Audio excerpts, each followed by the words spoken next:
Greetings people, it's Jared here, Wolfgang1, back to do another Transformers review. Now, this one, I've not reviewed this for many years. It's a figure I've always thought very highly of. And I thought, maybe I'm going to give it one more go. I'm going to actually give this guy one more review because his time in my collection is now sadly finite. In fact, by the time this goes out, I don't actually even have him anymore. Back in the day when I first reviewed it, I gave it a little backstory. I'll probably say this in the review as well. And he was called Darkspark. But today I am more than happy to give him his original intended name. Ladies and gentlemen, this is the review, the final time I'm ever going to get to review this. This is the review for the Diaclone Corvette Stingray. Right, okay, so here is the Diaclone Corvette Stingray in its original box. Now, this is rare as rocking horse shit, really. But I picked this up many years ago. I picked this up about 15 years ago off eBay from a guy who was like sort of selling them. I guess he needed money fast because he was selling them, like sort of knocking them out. Now, what I really wanted to do was get the Diaclone Jazz. But by the time I went to click buy it now, that had already sold. So looking back through the listings, and then came across this guy. And I thought, yes, I will have this instead. And, excuse me. And, yes, very glad I did it. Very glad I did it. Now, the weird thing is, I've had it, as I said, about 15 years. The box is in pretty much exactly the same condition as when I first got it. So, obviously a little bit of wear and tear on the edges, that sort of thing. You can see the original ticket prices, I guess, from wherever this was originally sold, Japan, I guess. Just there shows you the different things that the toy can do. On the bottom has got some stats and everything, some dimensions for the car. And on the back, this is really cool. On the back of the box, it shows you all the other things that they were selling at the time. So you've got a version of Grapple, you've got the Diaclone Convoy, which is obviously Prime. If I bring that in a little bit closer, and hope to God that this thing fucking... There we go. You'll have what will eventually be Jazz, Sideswipe, Mirage, Wheeljack, and a different redeco slightly off Red Alert, which I think this one became... Is it Clamp Down or... Clamp Up or Clamp Fist? I don't know what it was called, but there's a different version of Red Alert just there. So yeah, so let's get that back into focus. Not asking, telling. There we are. Yeah. So this is quite a weird review because I've arranged a deal with somebody where I've actually sold this. I've had it 15 years. It's time to pass it on to somebody else who will love it just as much as I did. So by the time this review goes out, this will already be in somebody else's possession, which is quite odd. But we're gonna, it looks great in its box. We are gonna take it out of the box and take a look at the figure itself. And here he is. Now, when I originally did this review, when I first reviewed this guy about 120 years ago, I did a little backstory for him. I called him Darkspark, and he was a clone of Trax, Shockwave's experiments into cloning, and he cloned Trax, and he ended up with Darkspark. I gave him the Decepticon faction symbol there. I gave him a Decepticon rub sign just there, and a tiny little one just on the back there, which sadly has seen better days, but you know what, whatever. I'm just happy now to call it Diaclone Corvette. So when you'll notice that the titles for this came up as Diaclone Corvette as opposed to Darkspark. So yeah, in terms of the actual figure itself, I mean, all this is clear plastic that's been spray painted red. Sadly, the red doesn't quite match the red that the bonnet and the back of the car was cast in. I'll give you just an example next to a reissue of Generation 1 Trax, just there. So this one here would have had the same sort of flame thing there, but it would have had CS on it for Corvette Stingray. I took that sticker off when I first got it because that sticker was the worst thing about the toy. It was cut in places, it was damaged, it was like sort of blah, blah, blah. So I just went, yeah, away with that. I know probably rep labels do a set of stickers for this, which would give it the original Corvette Stingray fire thing, but I decided to go just with this. I quite like the minimalist look on the red. Exactly the same dimensions, exactly the same mold, everything like that. Just cast in different colours. Quite an interesting choice that they went when they decided to redo this. Hasbro went with blue, but then again, I guess you'd had Sideswipe in 1984. That was the red Lamborghini. I guess you don't want too many red vehicles on your team, otherwise it possibly gets a bit confusing. And would have come with mostly the same accessories. There was one accessory that this would have come with that Trax didn't. Let's take Trax out of it, and let's show you the accessories that this guy came with. One, get him out of the way. He comes with one missile pod connector. So this would stick on the back of the vehicle, and then it will be able to be like sort of held just there, and it will go just like that. And that will hold the missile launchers. Okay, so that's one of those. 2 missile launchers. Now these are spring-loaded, whereas the reissue that I've got obviously isn't, because obviously the Japanese didn't care if any young children lost their eyes. If they lost their eyes, then it was an affirming life lesson. So and to be fair, we had the same affirming life lessons back in the 80s before political correctness went mad. So yeah, so we've got 2 of those. Now this version would have come with 4, but sadly when I bought this, it only had 2. 4 missiles to plug into the launcher, all cast in dark blue, and it would have come with this gun just here. Now I'm just trying to work out which one of these is actually, yeah, it's definitely this one. It's a very, very, very dark blue, almost to the point where it looks black. So this will be the weapon, the handheld weapon for the robot, or sticks underneath on the car. For the flying car mode. Now, this would have come with a tiny little Diaclone driver, because obviously these weren't sentient robots, these were mechs, basically. And you'd open up the top there, fit the Diaclone driver in the seat, and the Diaclone driver would like sort of pilot the mech. When I bought this, it didn't come with a Diaclone driver, sadly. I guess because if it had, maybe I could have sold this for more than I sold it for.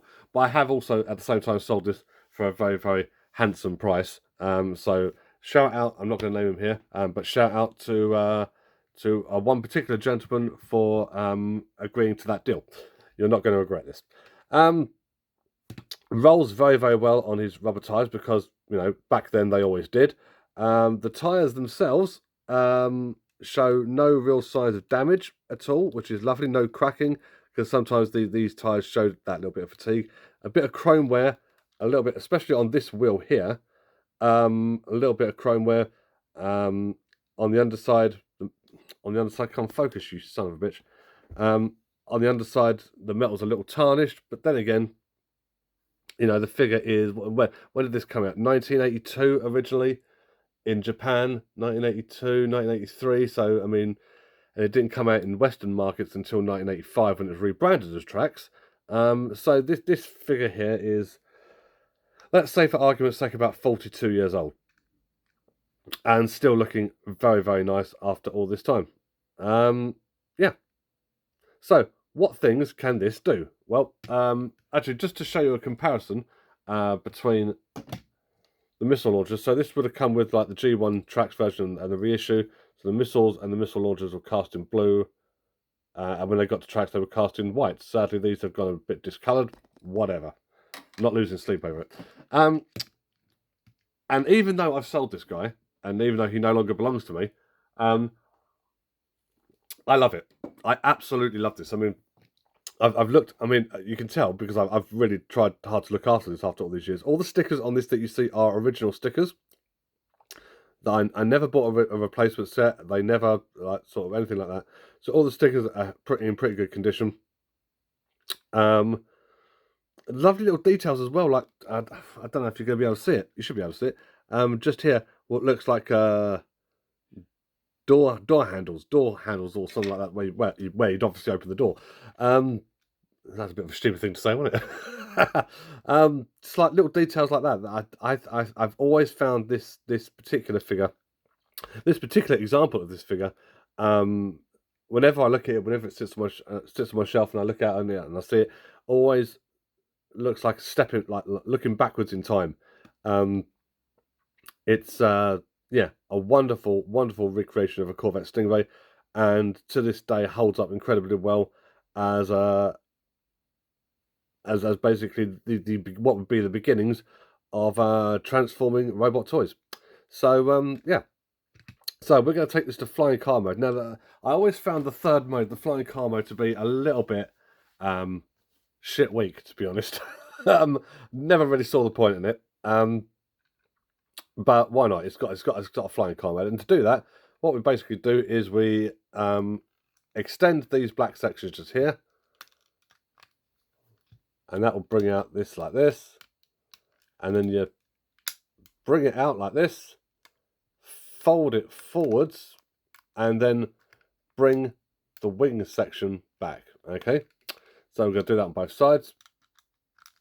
Do you know what? It'd be nice if this fucking thing just stopped and just stay in focus. Right, so that little click there lets you know that you're in the right place. Move it forward like that, bring this back. That's mostly the flying car, and then what you do is you painstakingly put all this shit together. So one launcher just out, and I'm only going to put these launchers on slightly, because I put these launchers on the other day and I very nearly couldn't get this one off because for some reason this was really stiff. So they're just going to sit on there gently, just like that. Plug the missiles, the spring-loaded death missiles, in like this. Wait till they find resistance, and that's it, you know they're plugged in. Plug it into the back of the car, just like that, gently. And there you have your flying car mode. Now, I didn't realise this for the longest time, years in fact, until I got the reissue tracks, that you could actually have the weapon storage underneath, just like that. And the reason I didn't know about that is because, as everybody knows, right, and as everybody has always known, I'm a massive cock end, right? So I never realised that as a kid, that was a playability option. And there he is. He sits on his little car, he's on his little gun, and he will tip over like that. So I find the flying car mode thing to be I mean, as attack modes go, right, we're going to talk about attack modes because we always talk about attack modes. This is probably one of the best I've seen, right? I still think the flying car thing is a shit idea. Especially like this, I think this is a shit idea, but the way it looks is actually, I would argue, pretty decent. Okay, so that's where we're going to go with that. So we're going to then take flying Corvette straight to robot mode. Okay, now just from here. Okay, so technically we've kind of done half the transformation already. Let's take this gun off of here. On these black sections here, you've got two little sliders, one either side, and if you just grab them and pull them, you will pull out, like that, the little robot's tiny little fist. Okay? So we're going to do that on both sides with my fucking massive hands getting in the way. Get out of there! Right. Okay, so we've got that. Then we are going to split the front of the car like that. We are then going to spin it round at the waist 180 degrees like this, and then these sections here, pull them forward because they will form the feet, and then you just pull them down like this, and then finally this section back here, pull that back, and that will reveal the robot's head. You then stand the bastard up. Right, now just bear with me a second, just make sure I've got everything where it needs to be. And there, get the light out of the way. There is Diaclone Corvette. In fact, I didn't get the light out of the way, that was a total lie. Diaclone Corvette. Fuck off. Right, let's just put that there then. That's Diaclone Corvette in all his glory. Next to a Generation 1 tracks. Now, points in favour. Actually, what you can do is, if you want to bring these up a little bit and just get those out the way. There we go. That probably looks a little bit better. There we are. Put the gun on his hand, just like this. bring the arm a little bit forward. That's about as much articulation as you're going to get out of the robot in terms of the arms. But then again, you do have the waist articulation for mostly transformation purposes. Now I'm going to bring this in just a little bit in terms of the head, because what I want to talk about is the face. Right? There's quite a bit of sculpted detail in there that when you get to a Generation 1 Trax is completely lost, because what they did in their infinite wisdom was they painted the entire face red and you couldn't see fuck all, right? So that was a great idea. Well done, Hasbro, on that one. But in terms of the Diaclone Corvette, the actual silver paint actually accentuates, you can see the eyes, the face sculpting, like the faceplate, the nose, all that sort of stuff, just like that. This guy's, you know, as I said, this guy is out of focus. He's 42 years old, that I can determine. And even after all these years, he looks absolutely fantastic. Absolutely fantastic. I've always loved this figure. I had Trax as a kid, you see. I loved Trax as a kid. I thought the alt mode was fantastic. I like the robot mode and everything like that. I wasn't sold again on the flying car mode because, you know, it's a crap idea. But all in all, there's something to be said for this. This right here is history in physical form, right here. An absolutely wonderful example of what things eventually became. So yeah, I'm in a way I'm a little bit sorry to see this go, weirdly enough. But at the same time, if I know there's another collector out there who's going to be just about as passionate as the things in his collection as I am in my collection, then it doesn't make sense to just hoard it. If there's somebody else who's going to enjoy this every bit as much as I am, or more than I am, then by all means, maybe it's your turn to own this guy, you know. And I think that the lucky person who now owns this is sitting there rubbing his hands together with glee. And if that's the case, then I'm fucking excellent. I mean, look at as I said, the stickers on this are all original. No damage to those whatsoever. This is, yeah, absolutely fantastic. So yeah, ladies and gentlemen, that is my review on the Diaclone Red Corvette Stingray. He's fucking fantastic. I just wished that when I bought him, he'd have had the Diaclone driver and the 2 other missiles. That's all it would have taken, the 2 other missiles and the Diaclone driver, and this thing would have been 100% complete. That's the only downside that I've got to this figure, really. Apart from that, he's absolutely fantastic. Yeah, and here's to the next 15 years of his life in somebody else's collection. So, ladies and gentlemen, thank you very much for watching this. This is Joe Gavin Barry, also known as Wolfgang1, saying I'll be back next week with more reviews, more other stuff. I don't know what is coming up on my channel now. I've got no idea. But I dare say whatever it'll be fucking great because, you know, yeah, why not? So, thank you for watching this. We will be back soon. Until then, thank you for watching and take care. And when tomorrow comes, I feel you laying by me, like you ain't got nowhere else to go.